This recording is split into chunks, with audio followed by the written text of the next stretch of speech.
Welcome to the Lowenstein-Sandler podcast series, the Women's Initiative Network, Real Talk. I'm Rachel Dikovics, counsel in Lowenstein's White Collar Defense Practice Group and a member of the Women's Initiative Network at Lowenstein-Sandler. Before we begin, please take a moment to subscribe to our podcast series at lowenstein.com/podcast or find us on iTunes, Spotify, Pandora, or SoundCloud. Now let's take a listen. Welcome to another episode of the Women's Initiative Network, Real Talk. I'm one of your hosts, Amanda Cipriano, an associate in Lowenstein's White Collar Practice Group. Hi, I'm Megan Monson, a partner in Lowenstein-Sandler's Executive Compensation, Employment, and Benefits Practice Group. I'm Nicole Fulfree, a partner in Lowenstein's Bankruptcy and Restructuring Department. And I'm Rachel Dikovics, counsel in the White Collar Practice Group. And I want to give a special welcome back to Amanda. This is her first episode back with us after returning from her clerkship. Thank you for having me back. I missed it. Today's episode is a special one. This is our 50th episode. When the three of you, Nicole, Megan, Rachel, the original host, started this podcast, we weren't sure what it would become. I think you knew you wanted a space to have honest conversations about the realities of being women in the legal profession beyond the platform we've created internally at the firm, and to talk about the things that don't always get said out loud. 50 episodes later, it's become so much more than that, and I'm so excited to be chatting with you today to reflect on what you've done. So I'll jump into my first question for each of you. Let's start at the beginning. How did the idea for Real Talk first come about? So WIN was founded in 2015 by Linda Bennett. And, at the beginning of WIN, we had some ground level ideas on what we wanted to do. And one of those things was programming during monthly lunches for all the women at the firm to come and meet and just chat, no scripts, no topics, and no prompts. And we started to think, what if we could make this a broader conversation that includes everyone and focuses on some of the issues that, are particular to women attorneys. And so we started having, prompts based on current events or, topics that were proposed, and we would talk about them, and the conversations were great. We were actually really surprised about everyone's openness and the type of thought sharing that was going on in that room. And so after a couple of years, these discussions progressed into deeper researched conversations, and Linda then had the idea for the three of us. And I think it was pretty much you three are going to start a podcast, go do it. And obviously, we very much value her advice. And so we just ran with it. And I think it's been history from there. Yeah, I agree with everything Nicole said. And even, prior to that, the three of us had been involved in doing a lot of thought leadership and articles on some of these issues based on those lunches. And so this really gave us another wider reaching platform to convey some of those, difficult and real talk conversations. And we've really been astounded by the number of women we've been able to reach internally and externally, as well as men who found the perspectives refreshing. Yeah, I am such a convert in terms of firm podcasts. I was really a skeptic when we started this in, I think it was 2021. I thought, this is pointless. Nobody's going to listen to this. Who wants to hear us talk about these things? And here we are 50 episodes later, and we have, I think, some of the top engagement stats out of all the podcasts that we produce, which I'm really proud of. We have found that women really engage with this format. And I think some of our male colleagues engage with this format too, but we'll talk more about this later. But we hear from women who are attorneys, women who are not attorneys, women who are senior in their careers, women who are very junior in their careers, law students, that they're listening to this podcast and they're interested in what we have to say. So it's really been an amazing platform for us to speak about issues that are important to us as professional women, as attorneys, as mothers. And we're really looking forward to the next 50. And I will say, even in the year that I was clerking, I shared so many of these episodes with different women I met in that experience, people who were going back to firms, people who were asking me for advice. I was able to say, actually, my firm has a podcast on this, not to self-promote. So it has been really impactful here and outside of the firm. So looking back over the last 50 episodes, there are so many conversations that stand out. Can each of you talk about your favorite episode and tell us a little bit about why it was so important to you? Sure, I can start. I have a couple that really stand out for me, but I think if I were to choose the defining episode of the podcast, it would be one that we titled "The Conversation You're Not Having: Pregnancy, Complications, Miscarriage, and Other Loss at Work." We put this episode out, I think, in early 2022 at a time when all three of us had experienced one or more of these things. It was a very personal episode. And I know I got so much feedback from women who were in the firm, outside of the firm, people I hadn't talked to in years who saw this posted on LinkedIn, who said, I can't believe that you talked about this and that all of you talked about this and that like these are the things that are being talked about in the open at your firm. And they're still so taboo in so many settings, even amongst women. I think in corporate settings, people are shy about talking about some of these things. And I feel like that's really such a great example of what Win has become at this firm, that the women are willing to share their most personal experiences and support each other through them. There's a lot of other interesting episodes. Another one that's a real favorite of mine was a more recent one that we titled Parents Under Pressure, the Surgeon General's Warning About Parental Stress. And that followed, I think it maybe was in 2024, a written warning from the Surgeon General of the United States that talked about the impact of parental stress and how today's parents are functioning much differently than prior generations of working parents. And that's a theme that I think you'll hear we're pretty focused on. As far as my favorite episode, I hate to repeat since there's, 50 episodes to choose from, but I have to say the most meaningful to me was without a doubt the pregnancy complications and miscarriages at work, I think. And so, yeah, this topic was very personal to the three of us, so we could speak about it really authentically and from a place that would, I think, really give the other women at the firm and beyond the firm a feeling that, we were authentic and where we were coming from. I'm embarrassed to admit that even with like the platform that we've been given at the firm and like the supportive nature of our firm with respect to women, I'm embarrassed to say that I was nervous to tell my practice group leader just about when I was pregnant, and not because of anything about him. He's wonderful and so supportive of women. But I think just, having to say that I'm going to be stepping away from my career for a little bit, it's a scary thing for a woman to have to say when you're like coming up in your career. And so just to take that one step further, to have a complication or a miscarriage on top of that, it's just the level of stress that you're experiencing can be very high. I think having people talk about it, I think it's so important to reduce the stigma that there is surrounding the topic and to reduce the isolation that you can feel when you're experiencing these things. Miscarriage and pregnancy loss in particular are still often treated as private or even taboo topics. And that silence can make people feel like they're the only one going through it, even if they're definitely not. And hearing other people speak openly about it can be incredibly grounding, I think, and can normalize the experience and let you know that you have support at work. Another important thing about having these conversations out loud is that I think it breaks the penalty of silence, which disproportionately affects women. When no one talks about these experiences, I think the default assumption is that any change in performance or availability is a personal shortcoming, and talking about these things provides really helpful context that's needed. And I think it can help shift the narrative from, what would be maybe like she's disengaged or she's not paying attention or she's not, at the top of her game to she's navigating something really significant in her life and like how can we support her?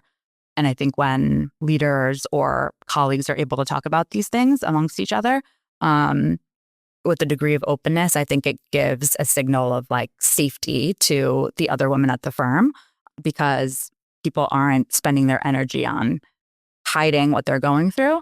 They're actually getting support at work. And that's just, I think there's no question that this topic was unbeatable and putting this topic out there and what it's done for the women. And in terms of what Nicole just said, that is really one of the ethos that we really tried to embody through our Women's Initiative Network. But in particular, this podcast is having these real conversations about these hard topics because of the importance of having people talk about these things and really the impact it could have for other people who are experiencing all sorts of different challenging experiences in their work or professional life and trying to navigate both aspects of that. And I will say, in echoing both Rachel and Nicole, while that is also probably one of my personal favorite episodes, I've also really been inspired by a number of the episodes where we've interviewed other women, either within the firm and some externally as well, to hear about how different people have forged their career paths, how they got to where they are, what challenges they faced, what advice they would give their younger self. because it's really unique in showing that not every career path and trajectory is the same, and that we can all graduate law school, and there's a lot of different ways to take that law degree and use it. And so by hearing from a lot of powerful and accomplished women and how they've done that in a variety of ways, I think has been really inspiring, not just to me, but to others. And I found that those episodes can sometimes have a broader reach because, right, people start amplifying that within their organizations. And so it continues to promote the podcast series beyond just people at Lowenstein or who are interested in our networks. And I think that all of your examples kind of show how relatable this podcast can be. Again, inside the firm, outside the firm. I will also say one of my favorite episodes was the pregnancy complications episodes. As someone who doesn't have children, hasn't tried to have children yet, it really taught me how to address these issues with people in my own personal life. And then even Nicole mentioning safety, I feel like if there ever came a time in my career, I would feel very comfortable saying something to people I work with because of you three. And I think you should really take to heart how impactful that is as someone who looks up to each of you. But in addition to that, and kind of relatedly, some of my favorite episodes have been the resiliency-based episodes, guilt, burnout. I think those are things that affect everybody. And I feel like our generation is more akin to those types of episodes now. So hearing from you and hearing your practice tips, I sometimes go back when I need advice on how to address certain things at work. And I'm able to take notes. If Rachel says something, I'm like, okay, I work for those people. But those have really meant a lot to me. And I think what's been consistent across all of these favorites is honesty. This is why the podcast resonates with so many women attorneys. What does reaching the 50th episode mean to you? So I'll start, and it kind of stems off something Rachel mentioned at the onset, is that when we started this, I wasn't really sure what to expect. And I'm blown away by the reach that we've had with the podcast, the engagement, the number of people who not, within Lowenstein who've reached out about listening to the podcast episodes and have been either moved by, found helpful advice, and not just people in the legal profession. And so to me, I've just been really proud of what we've accomplished in terms of the platform, not just with the three of us and you, Amanda, but anyone who's been involved in the podcast. And it's just really a testament to the importance of the topics that we're talking about and really the relatability of it. Mm-hmm. And yeah, on the topic of relatability, I think in law firms, there can be an expectation or a perspective in up-and-coming lawyers that you just have to figure it out when you're trying to navigate your career, and you don't always have visibility into how other people are doing it. And I think there's an inclination in big law to kind of puff up your chest and pretend it's easy and like, I've got this, because that's what's traditionally been encouraged. But I think what's really cool about what we've tried to do with Real Talk, and the part that I'm really proud of, is that we've kind of taken the opposite approach, and we've tried to pull back the curtain a little bit and, talk openly about hard moments and nonlinear career paths, the doubts and the decisions that shape, where we end up. And so I think it's really helpful to highlight that there's more than one way to succeed. There's more than one way to approach your career, and having open conversations that are vulnerable actually enable you to forge stronger connections with the people that you work with and are better for your career in that way. And so reaching 50, I think, shows how much there is to say. And I think we're just getting started. Megan reminded me of a great quote recently. If you can't see it, you can't be it. I think in our case, it might be more if you can't hear it, you can't be it, at least for this particular format. But I really think it's true. I think that our generation is privileged to be able to be open about who we are outside of work. And in large part, that is thanks to the women who came before us in these kinds of roles. And I think they often, especially at the point in their careers where we are now, didn't feel like they were able to be open about having kids and having to go places and other issues that women face. I think women used to have to just kind of act like men, for lack of a better way to put it, in order to get ahead. And I don't think that's the case anymore. And I think that's really in large part to our generation of women being out there talking about these things and saying, these are things that matter to me. And I'm not going to hide that I have a life outside of my career. Like, my career is part of my life, but it's not my complete life. And I know we always appreciate our male colleagues being open about those things too, and find that very supportive. But really, to me, like, that's the point of this podcast and of so much that we do in WIN, is to try to allow our women attorneys to be the best, most supported versions of themselves. And so this may be a tough question, but what do you enjoy most about being one of the hosts of Real Talk? So for me, obviously chatting with the three of you comes very naturally to me. So I love that more than most things. But I also love that I think it makes me think more critically about certain situations I encounter on a daily basis. I feel like I'm constantly observing to see what issues are at play in different scenarios that happen, like on conference calls or in meetings, and why they might be important for women to talk about. Or I'm like, why did that just happen? Is there like something brewing there? Or do other people experience this? And talking about it, often the answer is yes.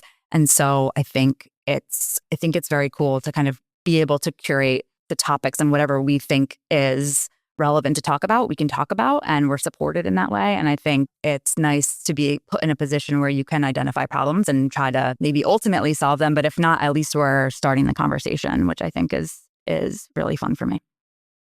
For me, from a selfish perspective, I think it's made me a better public speaker. As a litigator, I have to do a lot of talking. And especially early in your career, it can be pretty intimidating to talk to a judge or, take a deposition. And doing this kind of media makes you think a lot about tone and cadence and how those things matter to how people perceive what you're saying. And I feel like for me, it's just been a great tool to keep honing those skills and to improve them. And I feel like I give a much better presentation now in a lot of those situations than I did before we started this podcast. Some of that I think is just, more experience over the years, but I really think the podcast has been very helpful for me in that way. And then on a more general level, I also really have enjoyed connecting with the women who have listened to the podcast. I'm always so complimented and surprised when candidates who I interview for summer positions or lateral positions bring up the podcast. It really shows, I think, how much reach we've achieved.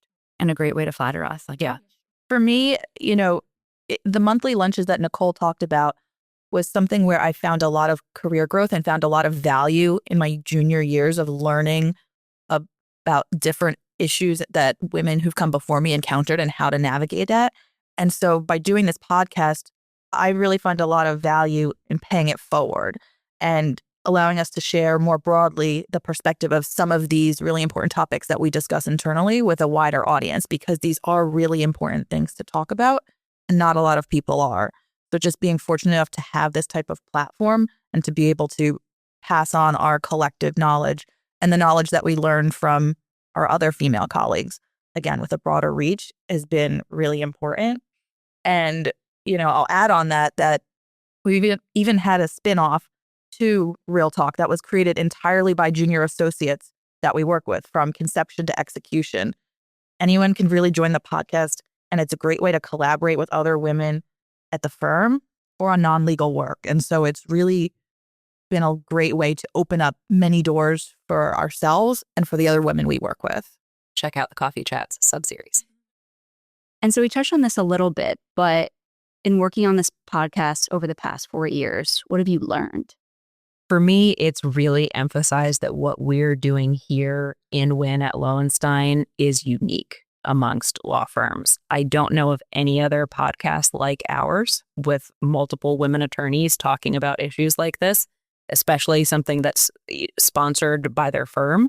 I really think that it's a great demonstration of Lowenstein's commitment to its women, its commitment to women feeling included and supported at work, and just the resources that the firm is willing to give us to get our voices out there on these subjects. We're not talking about our substantive practice areas on this podcast, and the fact that we have been allowed to do that for 4 years now, I think is really unusual and powerful. I think for me, I think I've kind of noticed the power in just starting the conversation. Like I said, like not every episode has, gives an answer, or, maybe we could try to give some tips that have worked for us, but not every episode gives a solution or an answer, and that's okay. Sometimes I think just hearing that someone else has gone through something similar to what you have or struggled with the same question is enough to make a difference. And I would hope that, I remember looking back when I was a more junior attorney and I was having these really moments where I was like, is this something I can do or is this not? And I wish I had this podcast to listen to when I was younger, so that, I think people who are listening, I hope that they are more likely to say yes, because they feel supported and they know that, they're not the only one that is having these types of thoughts or struggles. And I just hope that people find support in it. I've also learned in working on this podcast the importance of sharing personal information, and whether it's personal professional experiences or some of the things that we talked about on the pregnancy, miscarriages, complications episode, is that people really want to hear what you have to say when they see that there's some sort of vulnerability, that you're being authentic. And that makes people much more apt to take your advice to heart or, pass it forward to the extent it's relevant in other aspects of their life. So really just differentiating ourselves in that way and being open. And I think that ties into something that Rachel said, even about interviewing candidates, but hearing from you three about these issues, bringing these topics to the table, it makes people want to work with you. It makes me want to collaborate, whether it's on Win, whether it's on a litigation matter with Rachel. It really makes people want to work with you when we can see that you are so open to sharing about your own lives and things that you have gone through and advice and struggles. And that's really impactful. And I think it really builds into the culture that we have at Lowenstein. So what do we think is in store for the next 50 episodes? Where do you see discussions going? And can you share any sneak peeks about some of the topics you're thinking about covering? So as a general theme for this podcast, we're all about kind of breaking barriers and, setting that bar high. So that's going to just continue to be a theme throughout this podcast. In particular, some topics that I know I'm interested in us covering is, different aspects of rainmaking, in particular for female attorneys, wellness and health, and in particular, how to navigate that as a female attorney and certain issues that you face as a female, in a very strenuous professional job. Another interesting avenue that we're also looking to explore is trying to reach some more law students and summer associates. So trying to kind of demystify and help break down some of those experiences, we think could be a really educational and helpful tool for attorneys who are just starting out in their legal career. Yeah, I think that the three of us being parents of young children in this profession, those topics sort of come naturally to us. We could sit down and talk about the issues related to being parents of young children for hours, and if not days. And I think that in focusing on what junior women want and need to hear, I think those things are really important. When I was a second or third year associate, I was worried about whether I could do this job and have a family.